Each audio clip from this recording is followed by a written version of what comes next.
Even though I live here in Loveland, one of the reasons I used Fort Collins Heating and Air was because they do have this quality assurance process that they follow as part of an installation or part of an upgrade of an existing system. And by the way, no other companies I've ever worked with have a QA person to come out and double check the work of the work that was actually performed. And Fort Collins Heating and Air Conditioning has certain standards they live by, and I found that to be really true as well. That's a very family-oriented and very person-oriented business.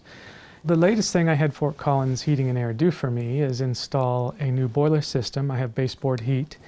Because of my previous experience with Fort Collins Heating and Air and how happy I was with the mini splits they installed, I gave them a call.